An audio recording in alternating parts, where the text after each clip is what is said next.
Hello, welcome to an in-depth look at Somerville's Human Rights Commission. In the next 10 minutes, I'll share what I've learned about the HRC, how it is doing, and what you and I can do about it. Thank you for joining me. The HRC is a commission of residents who serve without compensation to provide oversight and guidance on human rights issues within the city. It has a number of important duties and powers. The HRC was created by Somerville City Council in 1993. It has 4 functions, including advocacy and education.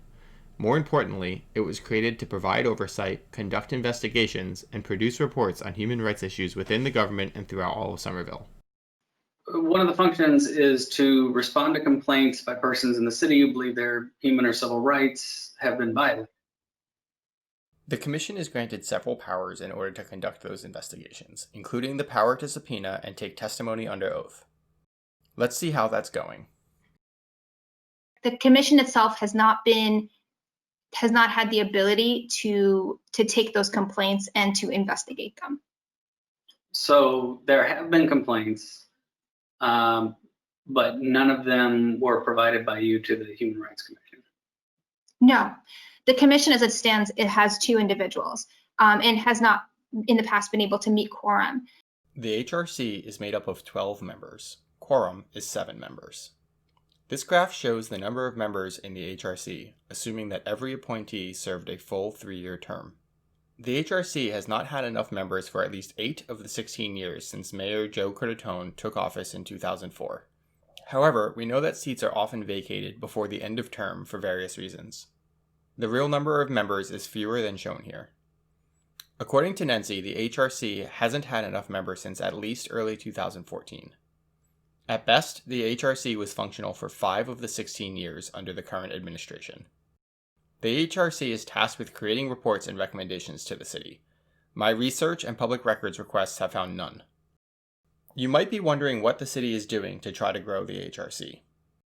The Commission has met to hold events, to brainstorm how to outreach, how to engage members. So that's what the meetings have been, sort of informal meetings in order to help build the commission. But I'm working with the communications department in terms of outreach right now. It seems that the city is not taking responsibility for HRC membership, instead leaving it up to the commission. In terms of support from the communications department, the results speak for themselves. The HRC webpage is blank, showing no information about the services they offer or their events. For the past 2 years, commission vacancy postings did not show any vacancies in the HRC. This was corrected in September after this issue gained public attention. Apparently, the city cannot even provide an accurate report on the commission to the city council. The council received back in February of all commissions so that we knew the status and what term limits ended and whatnot.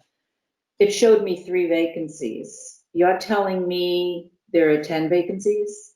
There are 10 Did vacancies. I hear you say there are 10 yes, vacancies? there are 10 vacancies. What about support from city staff members? But in terms of figuring out how to train up, recruit, and enable these 3 investigatory functions that aren't being served, I mean, that sounds like a role that we need to be paying somebody to be their job. Ms. Elliman, how much of your time would you say is dedicated to serving as executive director of the HRC outside of your role in DEI? So I can't be, I don't know that I could be very precise in giving you an estimate. It's certainly, it's not as much as I would like to, I think, is probably more accurate, but certainly the ADA work that I do, the equity work that I do within the city, that ends up being the bulk of the work. In summary, the city is providing no meaningful communication about the HRC and only a fraction of a staff member's time. Why? Who is responsible? This clearly goes all the way to the mayor's office. I think that it needs a little bit more support than it currently has, to be honest. This commission needs more resources. And I would certainly hope that Ms. Elliman would continue to work with the commission. Her role is DEI. But I believe that this commission deserves, and the city of Somerville deserves better than a fraction of its time.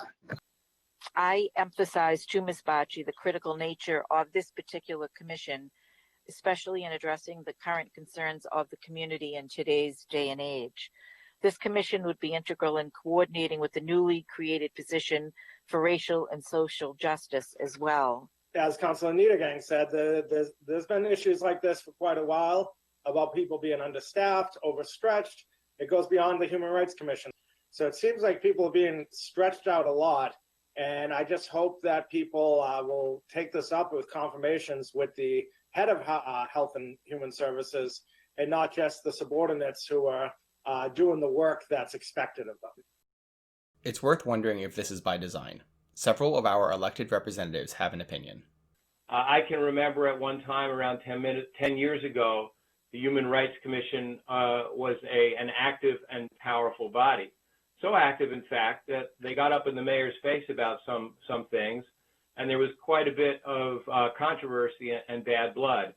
And unfortunately, after that, the Human Rights Commission was simply allowed to kind of lapse and disappear as an active body in our city's public life.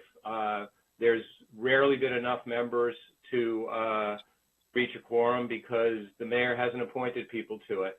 And as the committee stated, the Human Rights Commission has not had adequate staffing to be able to carry out its function.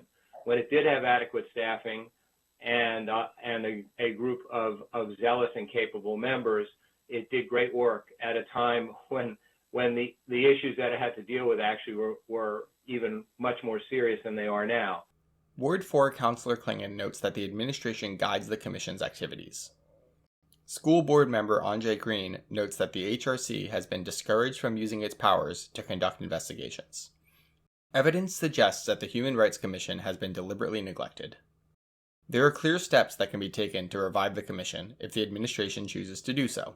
And, I call upon the administration to spiff up this committee, to fill it, to staff it, to put some money into staffing it, and really give us a body that will help. And it's necessary again today with all that's going on with the federal government, oppression of immigrants and ICE and these issues. These are critical issues for a lot of our citizens.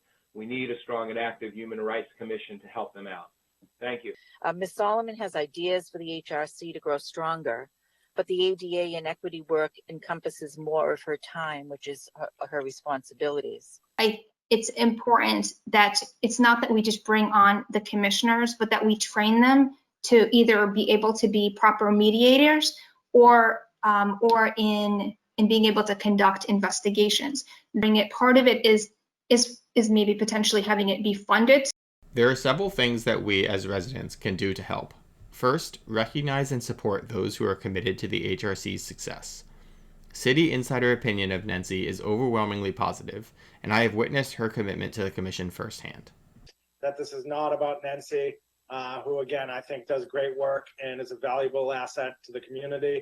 That when I was on the Commission, it was also not functional, and it was very frustrating for me because of the reasons that I went on there, because of the powers it could hold, and I believe in them, and it's something that I really want to help grow. Second, demand more than symbolic justice. Mayor Curtitone's administration has hung banners and painted streets with Black Lives Matter and declared systemic racism a public health emergency.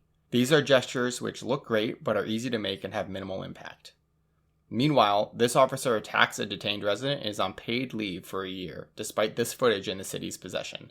City Council had to pass an ordinance to stop prison labor programs, which the city had been using for nearly a decade. And here's the mayor speaking on his 2020 plans for racial and social justice. We must move quickly. The RSJ director's first responsibility will to me to work with the community to establish a detailed plan to achieve the goals and objectives of the project. The new director was meant to be hired before September, but the job opening was not posted until mid-October. The public was placated with rhetoric and a timeline that was either unrealistic or an outright false promise. Finally, the most important thing that a resident can do: pay attention. All of the media seen here was taken from public meetings. There are many ways to stay informed or get involved. If enough of us are paying attention, we can hold the administration to a higher standard. Thank you for watching. this has been an incredibly important discussion about the commissions that we have in the city, especially the ordinance commissions that are granted broad authority that are defunct.